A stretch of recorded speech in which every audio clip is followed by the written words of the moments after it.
தீவிரவாதத்தை ஒருபோதும் ஆதரிக்க மாட்டோம் என சீனா திட்டவட்டமாக தெரிவித்துள்ளது. ஜம்மு காஷ்மீர் பெஹல்காம் பயங்கரவாத தாக்குதலுக்கு பொறுப்பேற்ற லஷ்கர்-இ-தொய்பாவின் துணை அமைப்பான தி ரெசிஸ்டன்ட் ஃப்ரண்டை வெளிநாட்டு பயங்கரவாத அமைப்பாக அமெரிக்கா அறிவித்ததற்கு இந்தியா வரவேற்பு தெரிவித்திருந்தது.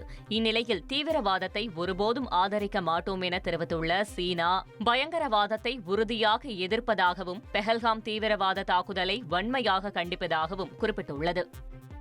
ஸ்பெயின் நாட்டின் மேட்ரிட் வனப்பகுதியில் பரவும் காட்டுத்தீயால் நகர் முழுவதும் புகைமூட்டம் சூழ்ந்துள்ளது.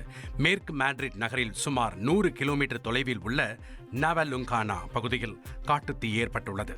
இந்த தீ விபத்து காரணமாக 700 ஹெக்டேருக்கு மேலான நிலப்பரப்பு எரிந்து அழிந்தது. 10க்கும் மேற்பட்ட ஹெலிகாப்டர்கள் மூலம் தீயை அணைக்கும் பணி தொடர்கிறது.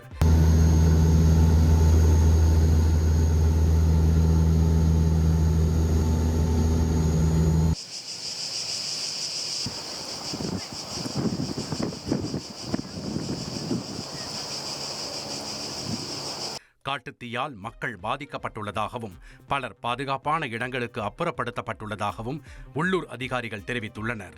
ட்ரெண்ட ஃப்ரெண்ட் ஆக்கிக்கோங்க. தந்தி டிவியின் சப்ஸ்கிரைபர்ஸ் அண்ட் ஃபாலோவர்ஸ் குடும்பத்துல நீங்களும் இணையுங்க.